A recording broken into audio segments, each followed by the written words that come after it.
Carrie Underwood, the Grammy-winning country music star revered for her powerhouse voice and down-to-earth persona, has unexpectedly found herself at the center of a heated cultural and political controversy.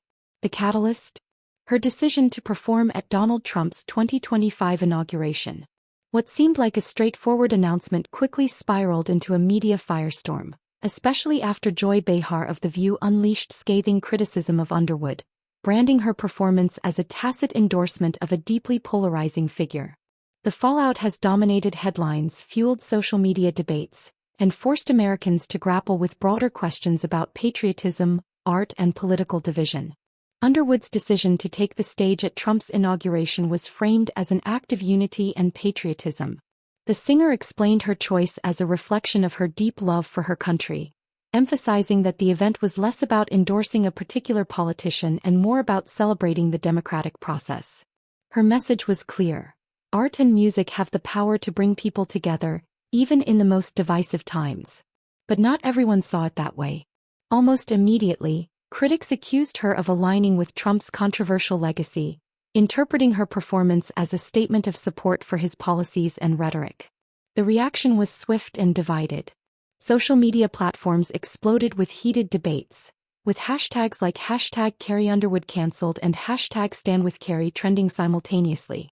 Fans who had followed her career for years expressed shock and disappointment, while others applauded her for standing by her values in the face of inevitable backlash.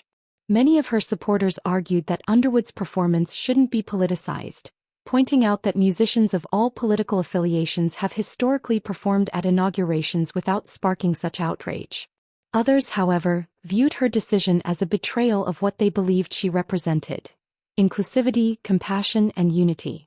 Behar, one of the most outspoken and polarizing voices on The View, wasted no time in adding fuel to the fire. During a heated segment of the talk show, Behar criticized Underwood for her decision, claiming that performing at Trump's inauguration was akin to endorsing divisive politics. Behar didn't mince words, describing Underwood's choice as tone-deaf and out of touch with the values of many of her fans. In her signature fiery style, Behar suggested that Underwood's performance was more than just a patriotic act. It was a betrayal of the ideals many Americans hold dear. Underwood, however, refused to engage in a public war of words. Instead, she chose to let her actions speak louder than any rebuttal could. By performing at the inauguration, she reaffirmed her belief in the unifying power of music. Her performance was elegant and heartfelt, a stark contrast to the vitriol surrounding it. This approach won her praise from unexpected corners, including some prominent figures in the entertainment industry who commended her for staying true to herself despite the intense scrutiny. But the controversy didn't stop with Underwood and Behar. The incident became a flashpoint in the broader culture war, raising questions about whether celebrities can or should separate their art from their personal beliefs. For Underwood, her decision was rooted in a belief that music transcends politics.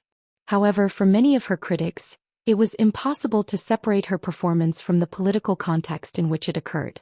The debate highlighted the challenges celebrities face in navigating the intersection of art, politics, and public perception in today's hyperpolarized society. The media frenzy surrounding Underwood's performance also underscored the role of platforms like The View in shaping public opinion. Critics accused the show of stoking division rather than fostering constructive dialogue. Behar's comments, while intended to spark debate, were seen by some as crossing the line into personal attacks. Others, however, defended Behar's right to express her opinion, arguing that public figures like Underwood should expect criticism when they make decisions with political implications. The fallout from the controversy extended far beyond The View's studio. Social media became a battleground, with users on both sides of the debate creating memes, tweets, and TikToks dissecting every moment of the drama. One viral meme juxtaposed Underwood's composed performance with Behar's fiery critique, captioning it "Grace Under Fire versus Unfiltered Rage."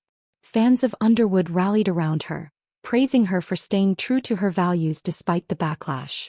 Meanwhile, critics of The View called for accountability, accusing the show of promoting divisive rhetoric instead of fostering meaningful conversations. Amid the uproar, there were voices of reason urging people to take a step back and find common ground. One particularly poignant tweet summed up this sentiment: "At the end of the day, it's just music." Let's stop turning everything into a battleground. For these individuals, the controversy was a stark reminder of how easily personal choices can become politicized in today's cultural climate. They argued that perhaps it's time to dial back the outrage and focus on what unites us rather than what divides us. For Underwood, the incident has undoubtedly been a challenging chapter in her career, but it has also solidified her reputation as an artist who stands by her principles. In an era where public figures are often pressured to conform to the expectations of their fans or the broader culture, Underwood's decision to perform at Trump's inauguration was a bold statement about the importance of staying true to oneself. Whether you agree with her decision or not, it's hard to deny the courage it takes to make such a choice in today's polarized world. Behar's comments, on the other hand, have sparked renewed discussions about the responsibilities of media personalities. Should talk show hosts have the freedom to make such bold claims without consequences, or is there a line between free speech and responsible discourse? These are questions without easy answers, but they are essential for understanding the role of media in shaping the narratives that dominate our public conversations. The controversy has also forced many to confront uncomfortable truths about the current state of American culture. Are we too quick to judge others based on their political affiliations? Have we lost the ability to engage in meaningful conversations with those who hold different views? These questions are at the heart of the debate surrounding Underwood's performance, and they reflect the broader challenges facing our society today. As the dust begins to settle, it's clear that this incident is about more than just a single performance. It's a microcosm of the larger cultural and political tensions that define our time. Underwood's decision to perform at Trump's inauguration may have been controversial, but it also highlighted the importance of standing by one's values, even when it's not the most popular thing to do. For The View, the incident has once again raised questions about the role of media in shaping public opinion and the line between freedom of speech and responsible commentary. Now it's your turn to weigh in. Do you think Carrie Underwood was right to take the stage, or do you side with The View's criticism? Share your thoughts in the comments below, and don't forget to like, subscribe, and hit the notification bell so you never miss another deep dive into the biggest stories shaping our culture. Stay tuned as we continue to explore the intersections of celebrity, politics, and media in today's divided world.